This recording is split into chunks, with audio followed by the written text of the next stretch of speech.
Episode 11. Jim, we're on the verge of World War III, four. I don't know what I mean. Just you just we don't know where what's I going don't on know. right now, Jim. Hang on, I gotta go refresh.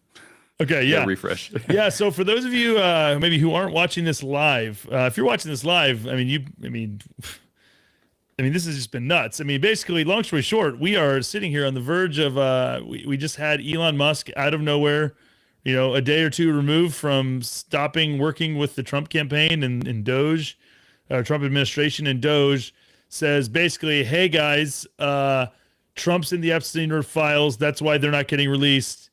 Have a good day. And so then all of a sudden Twitter explodes.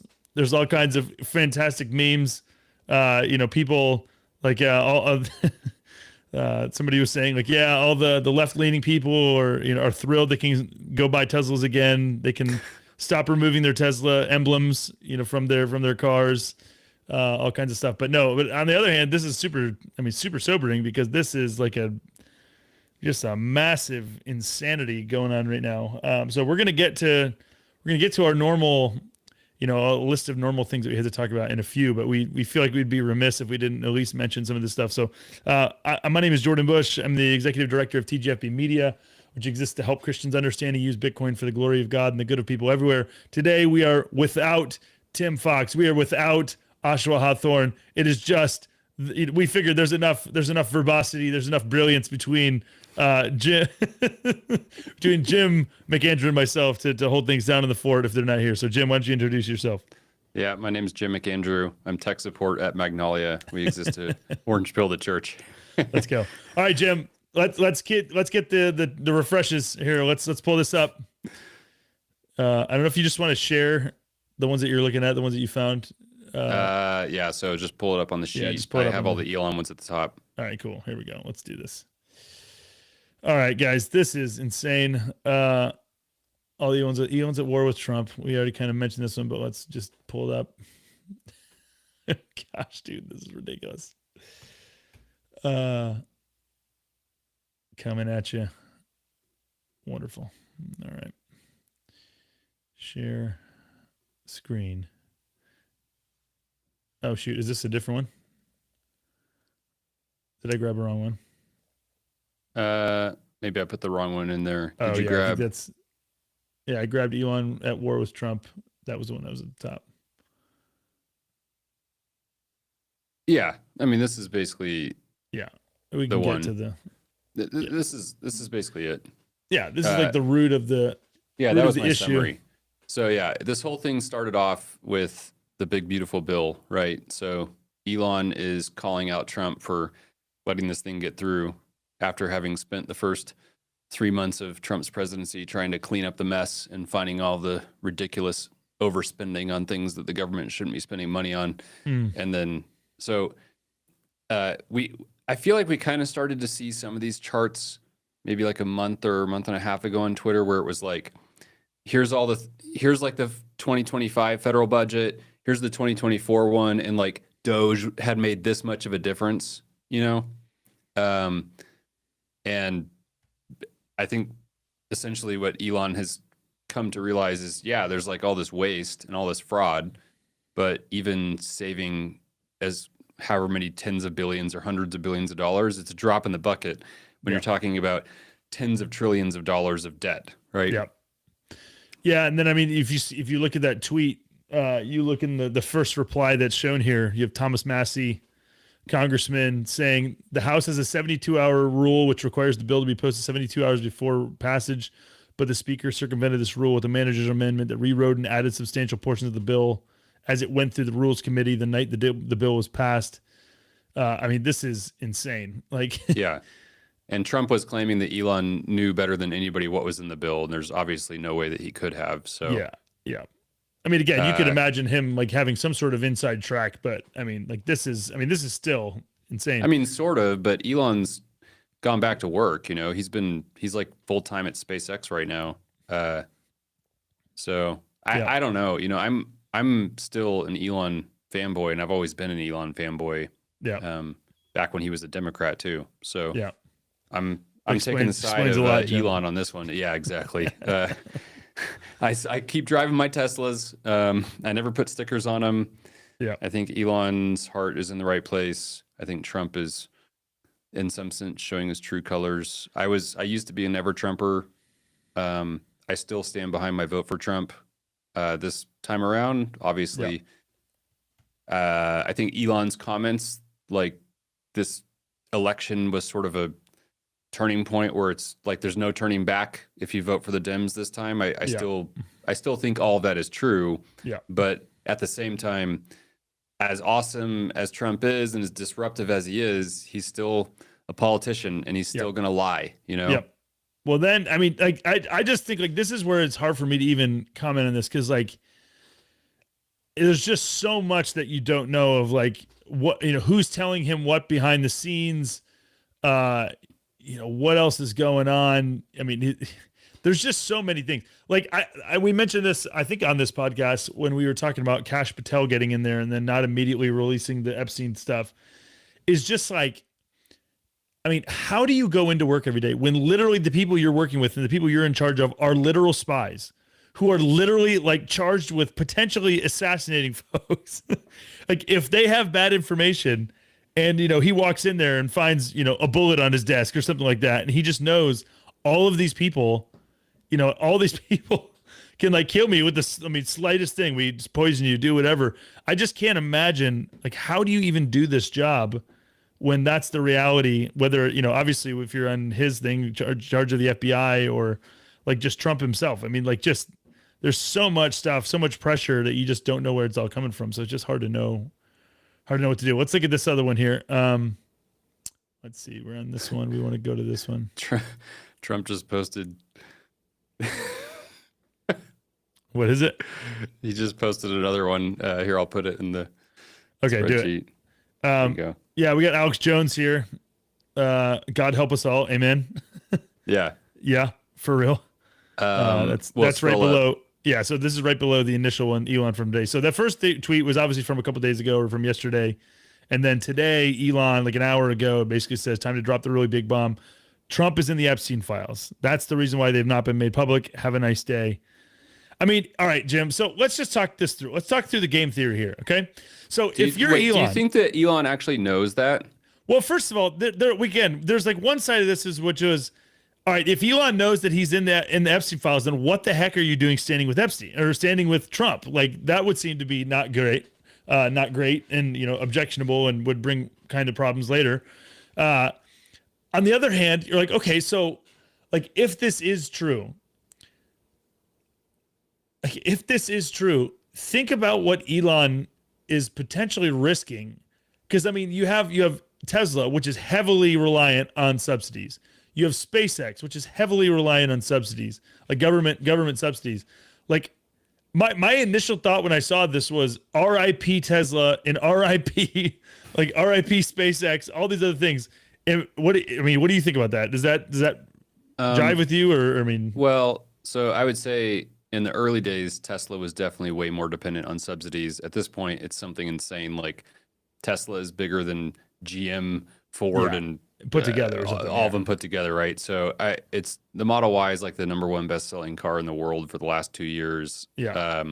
I think that at this point, Tesla's reached escape velocity, and they don't need the green subsidies. Obviously, Elon has taken advantage of that. You could say Elon is not a purist for taking that type of money, but on the other hand, it's just like this is the game, this is the system, and even in those days, he was on the Democrat side of things. So, yeah. I mean, I don't think Tesla's over. I do think their stock's obviously going to take a hit today, and it has been taking a hit. And then on the SpaceX side of things, I think the majority of the revenue at this point comes from Starlink. So that's not a government thing. Like that's just their own, they pay for their own launches, they launch their own satellites, and they're making their own money off Starlink. And I think that's how they were intending to pay for Mars anyways. So I think all of the Dragon capsule and going to and from the space station was more just Elon taking those contracts kind of out of being a patriot. Although apparently there's another post, if you bring it up, he's saying that he's Yeah, going let's to go. cancel his contract. Oh yeah, hold on. Let me find that one. Elon decommissioning Dragon, There it line is. 4. Yeah. Yeah. Okay. I've got it right here, I believe. Yep. All right. Let's share. Dude, what in the world? Screen. There we go. So there was at you. 2 big government contracts that SpaceX had. One was the Dragon capsule, which is the only way that Americans can get to and from the space station right now without going on Russian rockets, which is a total embarrassment. Dude. So Elon's talking about basically just saying, nah, no thanks. We don't need you guys. We don't need your money. And good luck, I guess, flying astronauts to the space station on Russian hardware again. And then Oh the other, my gosh, dude. yeah, I think the other, you got Michael Jackson eating popcorn. The other, the other contract is for the SLS, like human landing system or whatever, so going to Mars, the Artemis program.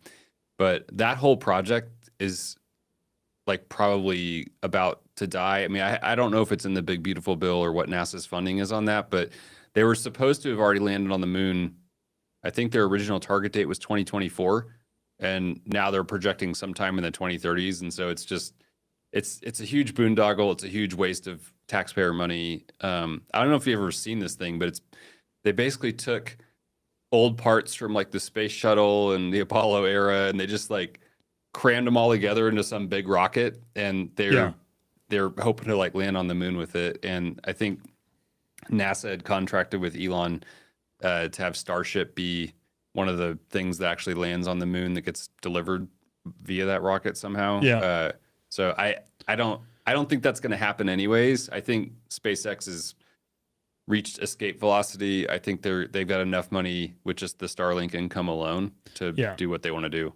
Yeah, he's got to be. I mean, like again, just like realistically, even if you're trying to argue he's the most principled person ever, and his conscience just couldn't take the fact that he knows that Trump is in the Epstein things, and he just has to let it go. Like he's got to be doing the calculus on what it's going to cost him. So it would make sense that this wouldn't be completely burning all of his, So are you bridges. saying that you think he knew that Trump was in the Epstein files before the election? That's I mean like that. Well, that okay. So again, it's like if this is true, like my initial thing is, okay, is he in there? But it's not as flagrant as some other. He's not Bill Clinton, where it's like multiple, or he's not Prince Andrew. Like that's the thing is like, is he actually in there?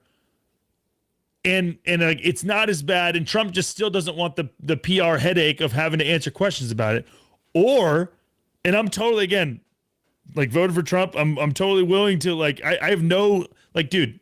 Trump is not a great dude. Like there's 100 ways in which Trump, like, so if Trump is in there, like who knows, like, if it is as bad as one of these guys, well then like, let's go, like, let's find it out. Like, I mean, this is not like, I don't know. This is not hard. I feel like on my end from that in terms of, thinking about that, like, let's burn the guy to the ground. If that's, if that's what's going on. I just have to, I just refreshed. I just have to show my Twitter feed here. Like, Kobai, see letter, whatever, however you say it. Elon Musk says President Trump's tariffs will cause a recession in the second half of 2025. Oh my gosh. Some guy replies, can I finally say that Trump's tariffs are super stupid? Autism Capital, when someone asks what happened today, it's the Elmo World on Fire meme. Geiger Capital, watching the richest man alive and the most powerful man in the world go head to head, and then it's the guy smoking the cigarette in the field. Goodness gracious, dude. Yeah, just absolutely hilarious.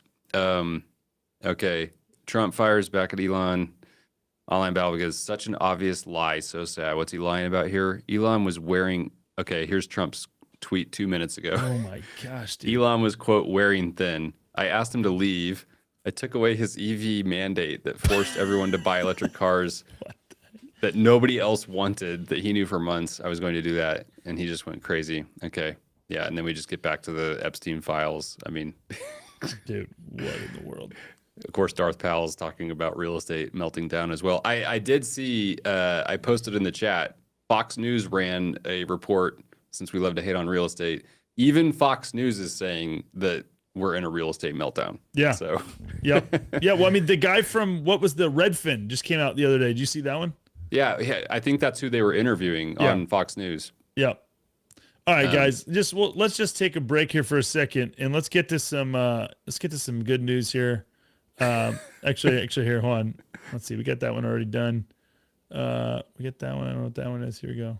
All right, we got the decommissioning. All right, let's keep going. Some of these are from before. Yeah, that's fine. All right, we'll stay on the news of the day here. Again, there's a whole lot of garbage going on in the world, Jim. Lots of not fun things. Okay, lots of things where we're just thinking to ourselves, you know what? Can nothing good happen?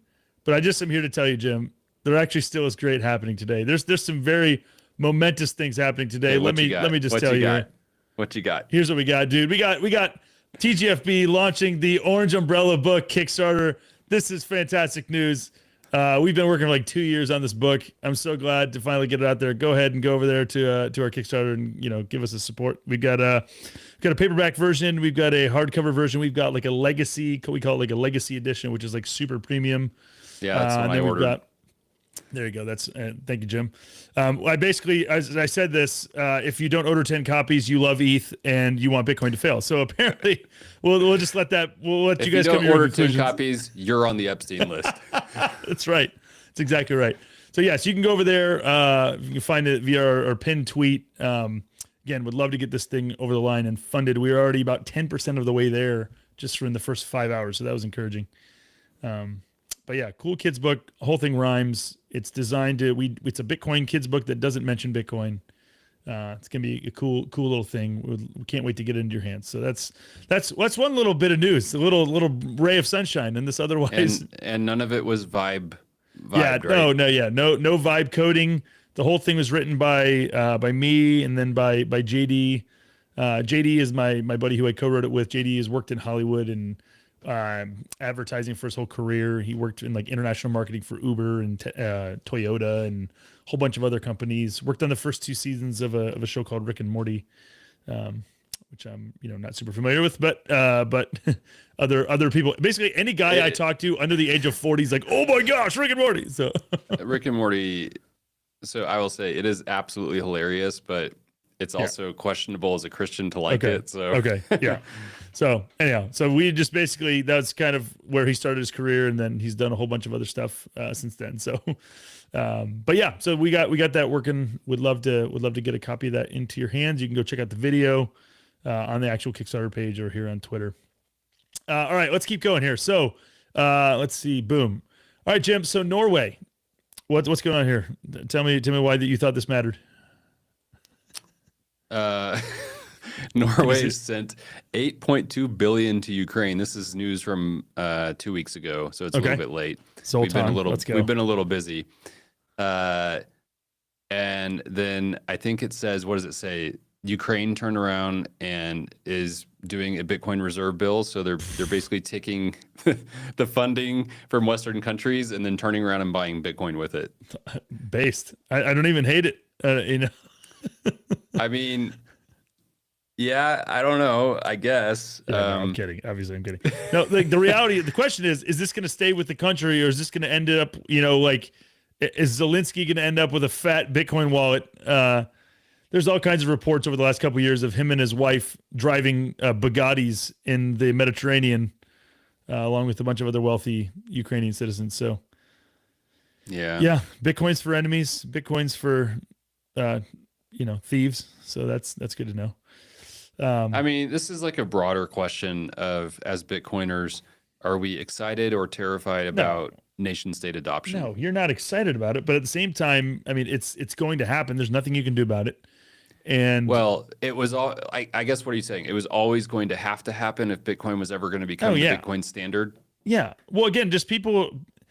Yeah, these people are incentivized to do things that are in their best interest, and especially if you're in some place like Ukraine, you never know. I mean, especially think about Ukraine and from where they're at. Like maybe if this happened when President Biden was still president, like this wouldn't have been some sort of thing. But like literally, I mean, you've got Zelensky where Trump's been like hard on him. So where Like if it's a real possibility that Trump could just be like, all right, we're cutting off all aid from from Ukraine. So if you're them, having unconfiscatable money makes a lot of sense.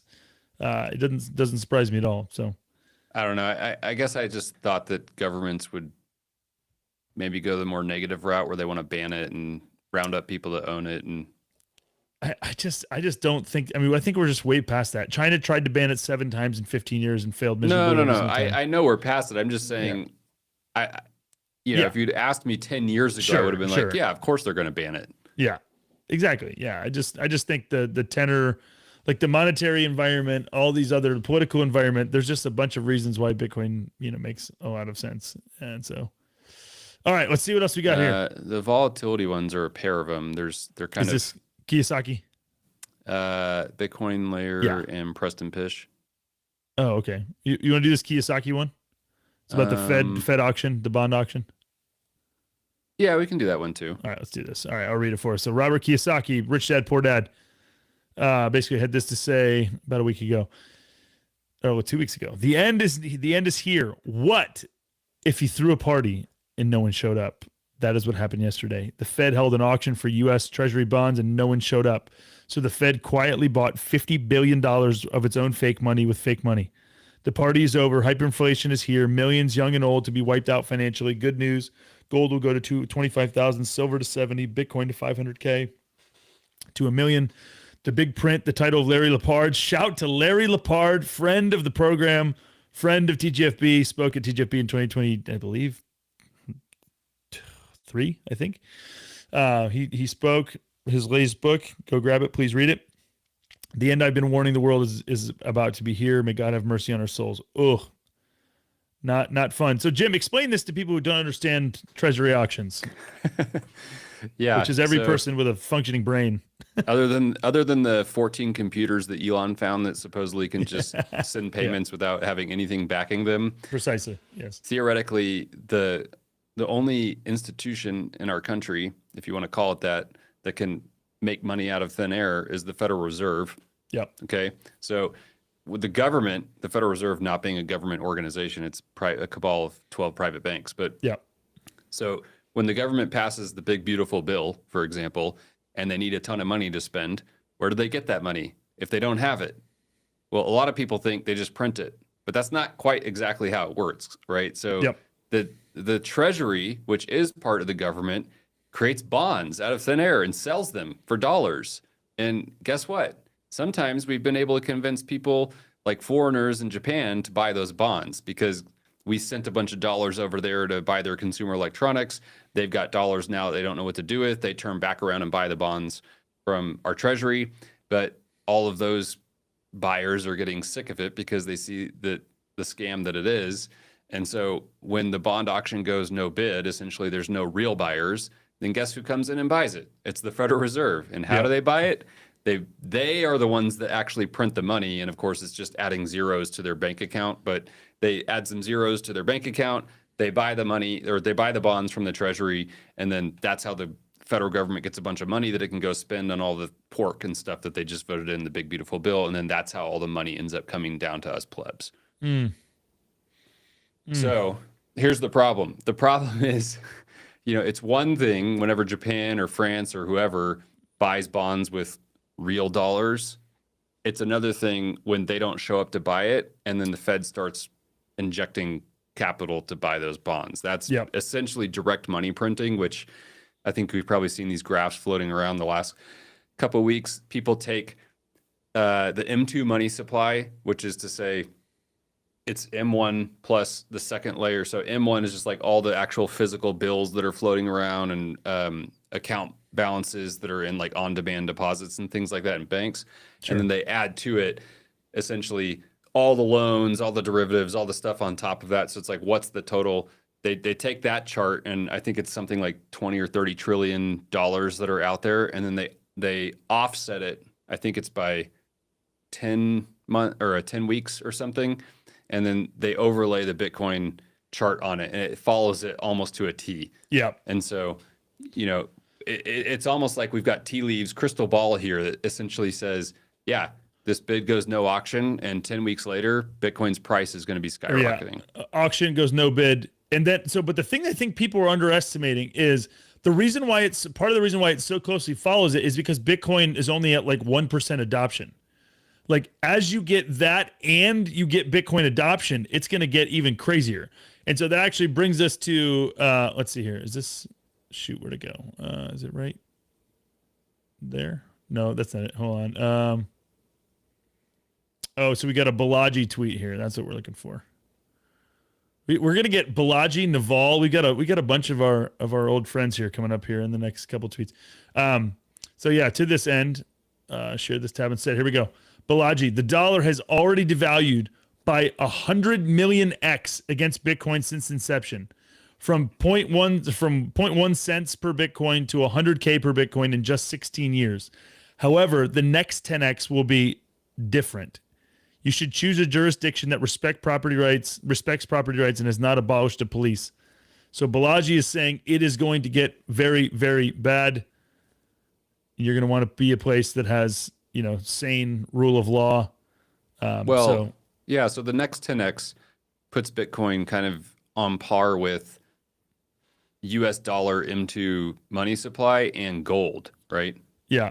I think that what he's saying though is he's not even talking about the appreciation of the Bitcoin price. He's more emphasizing the devaluing of the dollar, like that's kind of thing. Which again, they're happening simultaneously, but like basically the purchasing power of the dollar getting absolutely nailed from here because of hyperinflation, because of all these things. It's going to get ugly, and so that's kind of why he's emphasizing on the rule of law part. He's basically saying there's going to be like bad stuff going down because people aren't going to have purchasing power. Well, and then also respects property rights. Presumably, he's talking about when it gets so bad and the dollar is so worthless, the government's going to want to nationalize stocks of Bitcoin like MicroStrategy at Coinbase.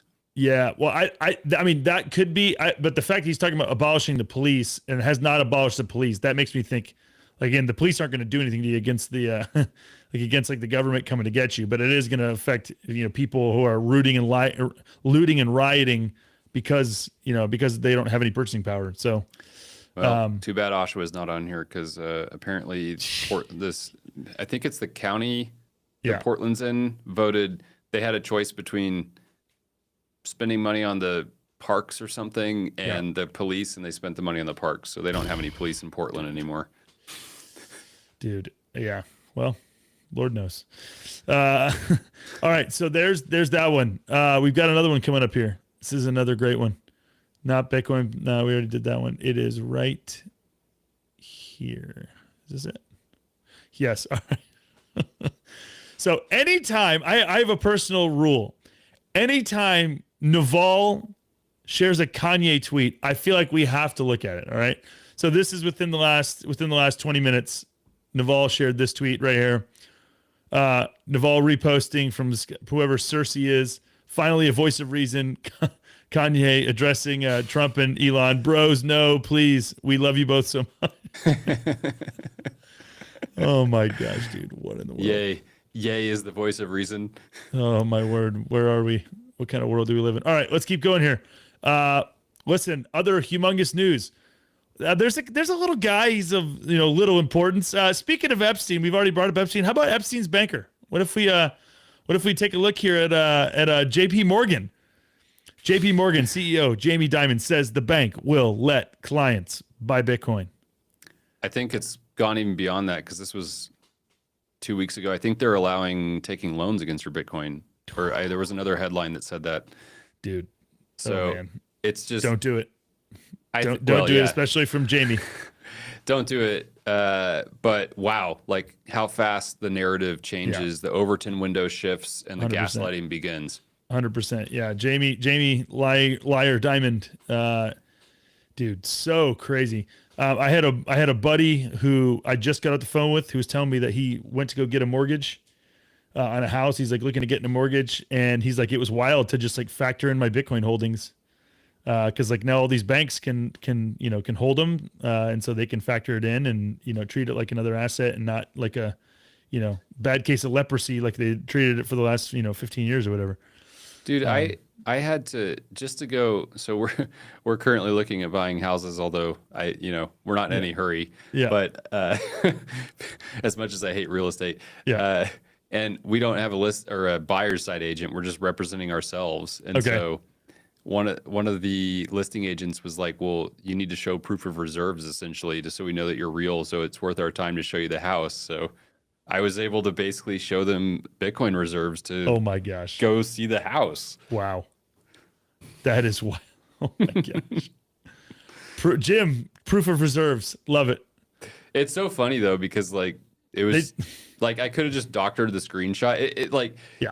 if they knew what they were doing, they would have Yes. asked for like a Bitcoin address or something, Sure. But they have no clue. So literally, they have no man. clue. Dude, we're so early.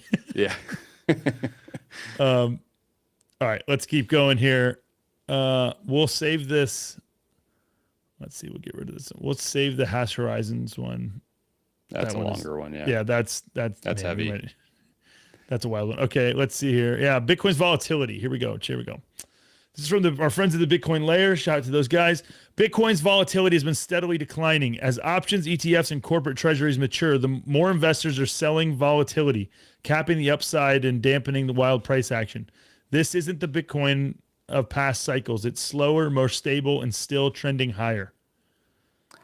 Yeah, pull up the Preston Pish Yeah, there we go. retort to that one. All right, Preston. In the coming decades, the volatility of Bitcoin's price against desirable commodities, goods, and profitable equity will eventually start to stabilize.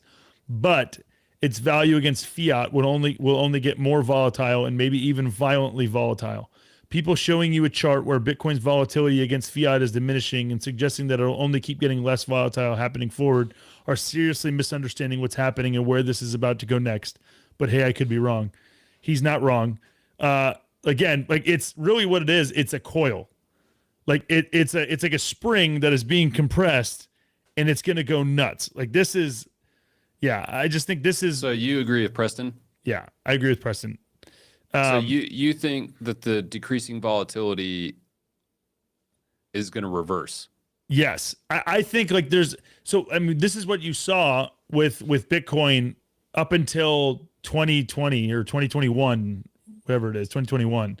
And like, I really think, yeah, I think FTX threw off everybody's expectations because of just how naked and like just how flagrant they were just flat out lying about about having thousands and thousands of Bitcoin. And so like, I just think like if you get that out, now could somebody else be doing that? Sure. Like I guess it's possible. But I just think, yeah, I just think the reality is there are way more buyers. Things are about to we're going to reach another, crescendo like we have in past cycles. I think that 2020 was the exception. But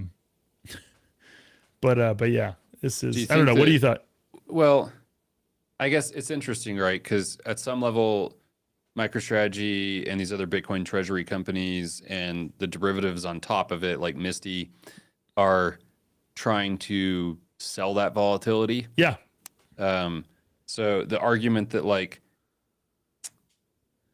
it's like the underlying asset is becoming less volatile because that volatility is being extracted out and put into at the derivative layer. Yep. Like, I think it's interesting. Like, is that going to continue, or is this just like a fad and Bitcoin treasury companies are sort of going to go the way of the dodo, just like altcoins did in 2017 cycle? It's a good question. Again, the thing for me that I just keep thinking about is we still only have 2% of global money or whatever, not even 2%. No, it's not even 2%. It's like 400 trillion is so you have like 0.25% of global money in Bitcoin or 0.5% in Bitcoin. And so I just think like, I mean, as that number, so again, I think that the volatility will go down once that number gets higher. I just still think we're so early on that thing that there still are so many more actors who could come in here, smash buy in Bitcoin and just send us, in a hurry. I just think, like, I was thinking this about Elon. Somebody else I thought I tweeted it, but apparently I didn't. And then somebody else shared it. Was just like, what happens when Elon just wakes up and realizes that like all of his money is just so vulnerable to Trump, to whatever, to anybody, and he just like smash buys $500 billion worth, or not 500 billion, $500 million worth of Bitcoin or 50 billion dollars worth of Bitcoin. He just smashed buys and he's like, hey, I just bought 500 million Bitcoin. I'm secured for whatever. Like, I just still think, like, again, people, nations, corporations are going to get more desperate, and that desperation is going to come in the form of volatility. I think, but I mean, we'll see. I generally agree. I mean, yeah, there's a long way to go between 2% and 100%. That's my thing. Is like, I definitely think at some point the volatility thing definitely will come down. Like, it's because, again, we'll stop denominating things in fiat. Well, yeah, obviously it has to if it's ever going to be a unit of account. Yeah. Yeah. All right, let's see here. We got Jamie. We got, I mean, let's see. There's real estate. There's gold. All right, let's do that one. We'll do the drone warfare. Oh man, we can get your take on that as the expert here. Let's get this one. More Americans now own Bitcoin than gold. How many people think this is true? I guarantee you this stat would shock people. You're saying it's not true? No, I think it's true. I guess the question is, what does this actually say? I think this just says more about how people think about gold than it says about Bitcoin. Like, I think that's actually, it's like the two guys who are barbers in the town. The one has a bad haircut. The other one has a really good haircut. So everybody goes to the barber with the good haircut, not realizing that the guy with the bad haircut got his haircut from the guy with the good haircut. So it's like one of those things where it's like, I feel like people are taking the wrong thing. Again, it's not nothing that 50 million Americans, like, that is an objective thing. Like, 50 million is nothing to sneeze at. That's, what is that?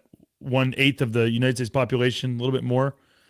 But I just think like they're including people that own Bitcoin treasury companies, or that's like ETF. That's a great Bitcoin? question. That's a great question. I would imagine ETFs. I can't imagine that's actually proper Bitcoin. Well, yeah, but not like MicroStrategy. That doesn't count. No, I'm saying I bet you it does. I bet you they are counting that. But again, I could be wrong. I didn't see their methodology listed here. Well, for that matter, then I guess, I mean, Coinbase is in the S&P 500 now, right? Yeah. So yeah, I bet it's just ETF plus self-custody or holding on the exchanges. I mean, still think about. Go ahead. So, as a previous gold bug, I don't really ever remember anybody else that I knew owning gold, Well, okay, so again, we can compare here. So 100 years ago, everyone owned gold. Oh, yeah. Like, everybody. Sure. So, like, when you go from, 70% of people, I guess it's not. 37 isn't 70%. What is that? That still is a higher percentage.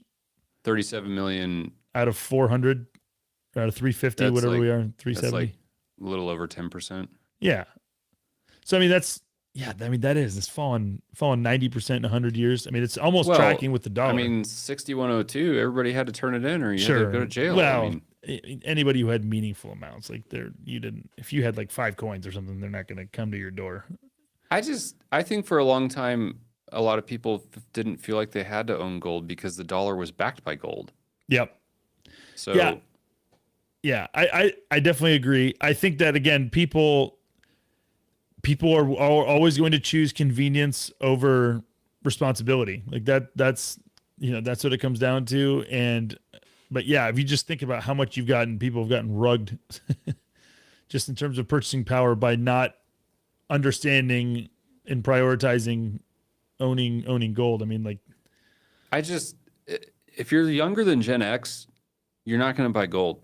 It's just not going to happen. So I'm guessing that of that 50 million, it's like mostly millennial and below. Yeah. Again, this is why. Don't get me wrong. I think there are a lot of boomers that own a larger number of Bitcoin, like as a percentage wise, but I think there's just more people that own some small fractions. Yep, exactly. Agreed. Yeah. All right, let's see what else we got here. We got that one already. We got that one. All right, what else do we have here? Am I missing? Which ones am I missing here, Jim? The real estate one, drone warfare. Oh yeah, real estate. Oh yeah, this is a good one.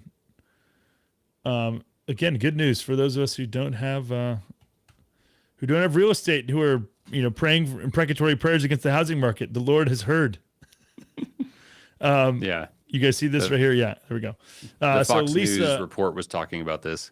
Lisa Abramowitz, in the U.S. housing market, there are currently 34% more sellers than buyers. Sellers haven't outnumbered buyers by this much ever in data going back to 2013. Redfin expects home prices to drop 1% by the end of the year as a result. Ugh, man, that's not enough. Well, first of all, that's probably like a national average. And secondly, I think they're just like in the 2008 crash, they were way downplaying it while it was happening. Exactly. There's so many entrenched interests that have an incentive to sort of keep the game going and to prop it up. Yep. Yep. So yeah, I also think that it's not as simple as sellers versus buyers. There's a lot more like new homes versus existing homes. Like apparently, especially in Florida, Texas, and even Utah, where I'm at, there's like a huge inventory of new homes, and those sellers are more motivated because they're companies that can just take a loss and write things down. Yep. So yeah, another thing that has been talked about other places, but the average person might not have heard of this, is like you'll get these developments where they'll build up these developments and then they'll only put like 10% of the development on the market. So they've got these houses just sitting there driving up. I mean, just like putting pressure on demand to avoid getting oversaturated, to avoid, whatever, because of the dynamics you just explained. But the longer this goes on, the better news you get. And the more, again, you can deny reality for a period of time. You can't deny it forever. And, the demonetization of real estate will be welcomed with open arms by us, our principled renters. Principled renters of the world, unite! Let's go. All right, let's see. Any other ones? We got Drone Whiffer. We have an expert in our midst here, Jim. Again, Jim is the founder of DroneLink, one of the best drone software companies in the world. Go support them. Pay him lots of money and go enjoy drones. Jim, lay this one on us. You sharing it yet? Oh, shoot. There we go. Okay, this is from our friend Marty. He's featured a lot on this podcast. Friend of the program. Let's go, Marty Shouts. It's truly scary times we're living in as we transition further into the digital age. Part of the reason that I've dedicated my whole life to Bitcoin is because I truly do believe that if you fix the money, you can fix the world. So he goes on. This is actually a link to a bigger piece that he wrote. The subtitle here is "The Age of the Sovereign Individual is Upon Us." But the idea is just that drone warfare is asymmetric. So what we've seen is there was an attack. Ukraine did an attack on a Russian military base. There was a bunch of, I think, bombers with long-range missiles and stuff that were really expensive, and they spent hardly anything destroying all this. And so it becomes really, it gets down to, if you can spend $1 to destroy $100 of your opponent's military, it's pretty asymmetric, and you can't paper over that for forever, right? Like obviously Russia can't just continue to produce really expensive bombers if the Ukrainians are just blowing up $200 drones for a $100 million bomber. And the only response to it is another fleet of drones. So the only way to defend against drones is drones. And I mean, this is something where China has like asymmetric, advantage over the United States, like based on what I understand, at least like publicly, I mean, how confident are you in the United States' drone reserve, Jim? Not. China is so far ahead of us. It's not even funny. There are a few US-based drone manufacturers, but if you look at the cost, it's like 10 to 20x what China has. And so even if we were going to have a drone army versus their drone army, for every dollar, or for every $20 we spend, they're spending $1, right? What kind of defense measures are there against like these drone swarms? Like, is there something where I mean, like Like Nothing really. The only thing you can really do is like an EMP. Yeah, that's what I was gonna say. Like a limited EMP direct, But then how do you do that without also destroying your own stuff? Well, yeah. So if it's, I mean, they have like kind of directional jamming Yeah. things where you can Yep. take out like one or two drones, but it's a drone swarm, right? Yeah. Yeah. So presumably you're gonna have to do like just an omnidirectional EMP blast, at which point your stuff's gonna get taken out too. Sure. Um, Which is better than not existing, but still not ideal. well, and then so the other problem too is that deploying these drones, a lot of times it's at a distance and in an RF environment to where they can't really phone home anymore. And so then the next question becomes, are the drones making kill decisions without humans in the loop? Mm. And then of course you layer on AI Yeah. because it's like, well, if they're going to be making kill decisions, then we better like put AI in there to make better kill decisions. And so now you've got AI with direct access to things in the real world that can make kill decisions. Oof. This is not good for anybody. Yeah. So I'll just, for the record, DroneLink doesn't do anything with the military industrial complex. We've turned down all offers. So I'm adamantly opposed to this technology as much as I'm adamantly opposed to the development of AI. Now, again, we've took you this round, but Jim, if this becomes a matter of national security, Jim, where's your patriotism, Jim? You're going to let us all get straight nuked by Chinese rather than, come on. No, I'm just kidding. All right. All right. The last one we have here, Jim, is the law of hash horizons. You want to go there? I mean, I think this would be a good, I mean, how long do you think you need to go into this? You think like 15, 20? I mean, we've got time, I guess. All right, let's do it. All right. Hit us, Jim. Law of hash horizons shared on Unchained, shop to Unchained, friend of the program. Yeah. Appreciate those guys. This is actually a series of articles. It's really mind-blowing. And it's something, so we had talked about this several episodes back. I think it was on the episode where we were talking about you saying that space travel is demonic or something. Satanic, but yeah, go for it. Yeah. So my take was that no, God created the universe for us to explore it and go fulfill our dominion mandate there. And so the question becomes, as we expand out to the stars, what becomes of Bitcoin? So I guess maybe what's not intuitive to people, I mean, most people don't really understand how Bitcoin works, at least in terms of the hash power in the mining network and why Satoshi chose 10-minute block times. So there's a lot of altcoins out there that say, oh, 10-minute block times are too slow. You know, we need to do 7-second block times or something like that. Well, the reality is, again, unlike a lot of altcoins, Bitcoin is rooted in reality and physics. So when you do the hashing algorithm, it's unforgeable energy cost.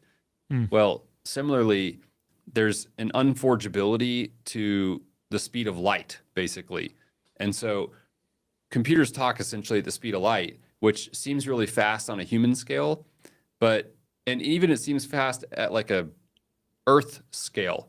But when you're talking about the speed of light, like the speed of light can only go around the Earth, maybe I think it's like 6 times per second or something. So as you get further and further out, like even the moon, I think there was like a 3-second delay when we were talking to the astronauts on the moon because we did land on the moon. You know, that was a thing. Hot takes. Hot takes. We know you guys come here for our hottest takes. Okay, so why does any of this matter? So the reason I'm saying this is because if you are a Bitcoin miner, if you solve the problem, then it's incumbent upon you to essentially distribute the solution to that problem across all the nodes, which is just plebs running nodes like us, and then also other miners that are running sort of full nodes that are actually doing mining. It's a mining node and a pleb node are the same code. It's just you choose whether or not you actually want to try to run the hash algorithm versus just validate blocks that other people are sending you. So when you broadcast that solution to the rest of the network, it takes some amount of time to propagate. Sure. And it's based on the speed of light because that's how things are transferring over the internet underneath, right? Yep. So it behooves you to get that solution broadcast as fast as possible because it's the first person in wins. I mean, that's the whole thing. It's like this lottery that's running every 10 minutes. And sometimes it is possible for like two miners to kind of solve a block at the same time. And so then it becomes a question of like, which one of those chains kind of goes on to be the actual real chain, who gets the block subsidy, et cetera. Yeah. So here's the problem. As you sort of expand the horizon out of where the speed of light is around the Earth, like for example, if you were mining on the moon, you would be at a 3-second delay relative to everybody else that's basically on the face of the Earth. So if you solve one of the blocks, and transmit it back to Earth, but then somebody else within that 3-second delay solves it on Earth and transmits it first, even though you technically solved it first, they're going to get the block reward. Sure. Okay.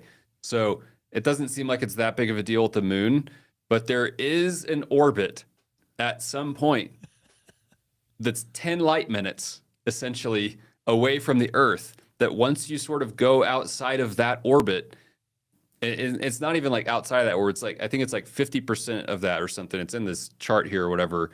It says mining is possible here, right? That it no longer becomes economically viable because you're having to spend all this energy, and then even though you get the blocks half the time, you end up losing because it takes forever for your solution to get back to Earth. So the whole point, and what this article goes into in part 2 or 3 or whatever, is if we expand out even to just Mars, I'm not even talking about other stars, what currency are they going to use on Mars? Well, Bitcoin maxis would say, well, they're going to use Bitcoin. But the problem with using Bitcoin on Mars is that you have no say over what blocks get mined on Mars, because it's economically unviable to mine from Mars, okay? So the Martians end up basically creating Musk coin or whatever in his scenario, which is essentially just a Bitcoin fork, but it's running on Mars. Okay. Sure. So, okay. So I guess what I'm saying is, like, for all the laser-eyed Bitcoin maxis out there, the reality is that, like, because of physics, Bitcoin can really only be maximal within like a 10 light minute horizon of Earth. And once you go beyond that, you actually do need other cryptocurrencies, even if they're just a copy of the code, right? Yeah. So then the question becomes, okay, so if you have Bitcoin Mars and you've got Bitcoin Earth and they're running on their separate networks, and again, part of the reason why the Martians get pissed off is because their transactions are getting censored because all the mining is happening on Earth, and so the Earthlings are just like, we're going to censor your transactions and just tell you guys what you have to do, and they don't like that. So you've got these two chains that are competing now, one on Earth and one on Mars. Well, how do you settle between those chains? Yeah. Well, I mean, basically what you end up having to do is create a third Bitcoin, and this time the block duration, like the time between blocks, has to be much longer. It has to be like hours or days or weeks, like depending on, I think Mars is like a several hour delay or something. Yeah. So the block times have to be like, I don't know, a week or something. I can't remember exactly the details. Yeah. So there's this other like network that's happening at like a much slower rate. And so like the settlement that can happen between Earth and Mars can really only settle sort of on like a daily or weekly time frame. And then, of course, he extends it even further, and like the people in the asteroid belt get mad because they are subject to Earth coin and Mars coin. So then there's like a soul coin. Yeah, and there's like Russian. So this is basically, it's like Russian nesting hashing, dolls. That's the kind of, or coins. That's the kind of what you have. You're gonna need.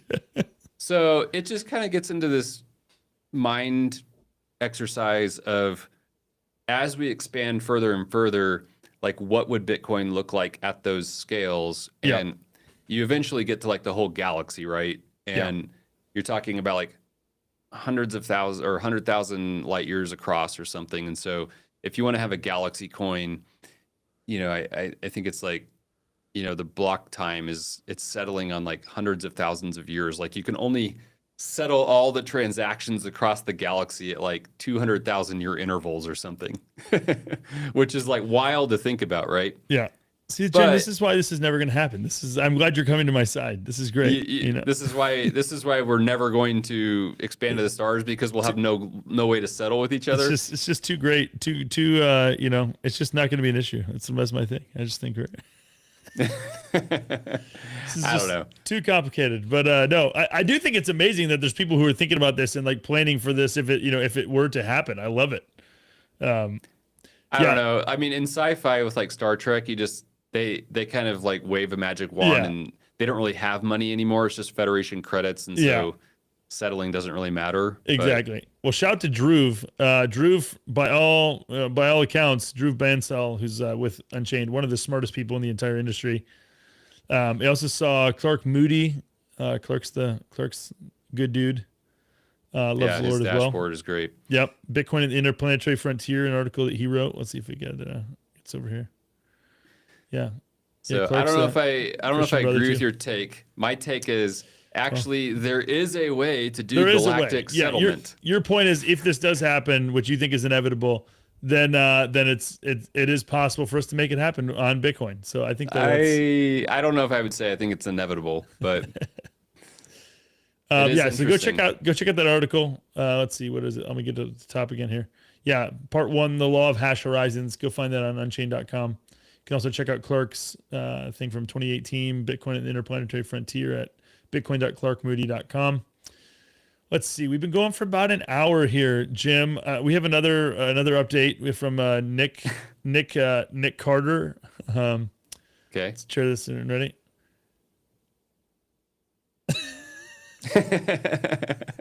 If my entire timeline could just say psych right now, that'd be great. Yeah, it certainly would. Not going to happen though.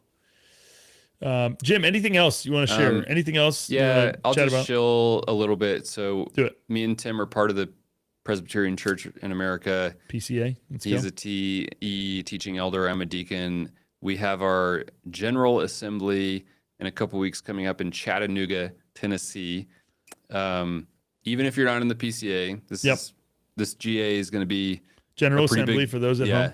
The national gathering. It's going to be a pretty big deal. There is a overture on the line to talk about Bitcoin and encourage the PCA to study it at like a church and a presbytery level. And so, Jim, what's a presbytery? So it's just a group of churches. So there's like a court system. The church is like your city. It's a local court. And the presbytery is like a group of cities that get together like in a state level court. And then GA or General Assembly is kind of like the Supreme Court if you were going to have like a church discipline case. Sure.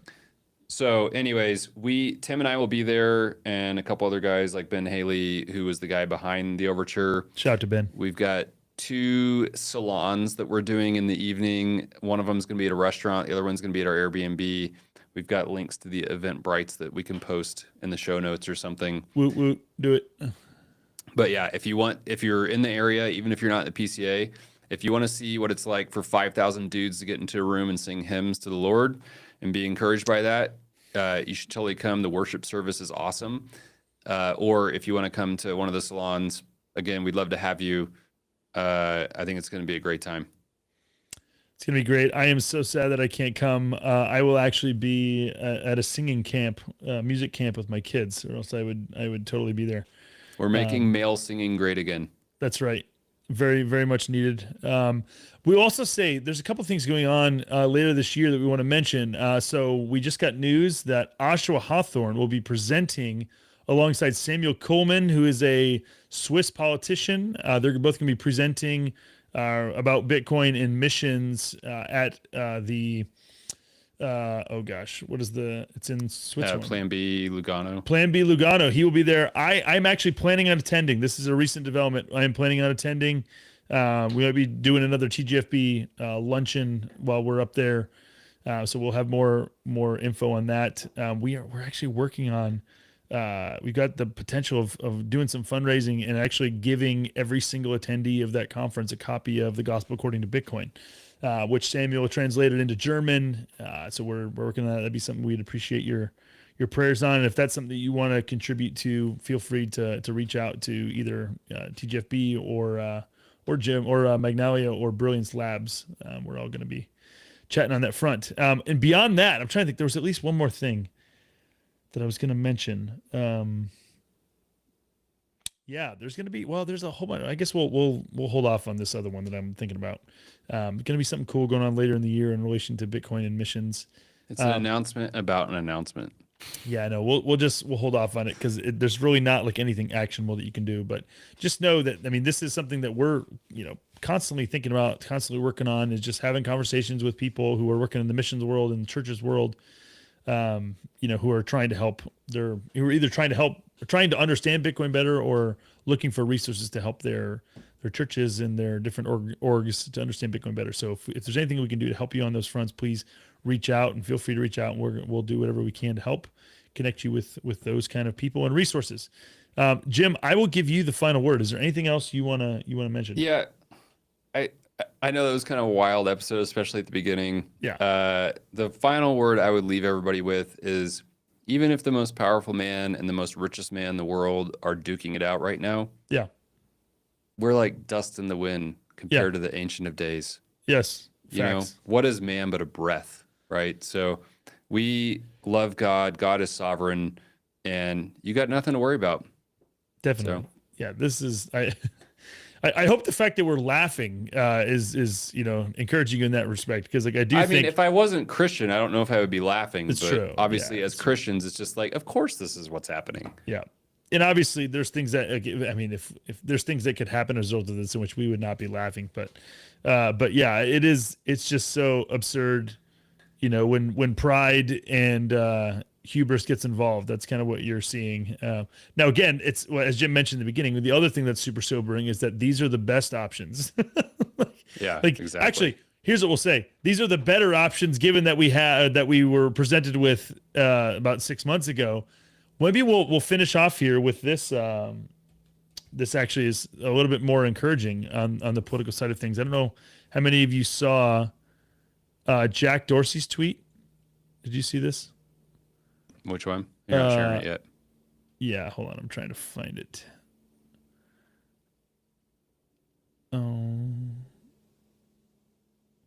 Might have been. Oh, here you go. This is from yesterday, or no? I guess. Well, the initial. Yes, the 3rd. So 2 days ago. Here we go. Coming at you.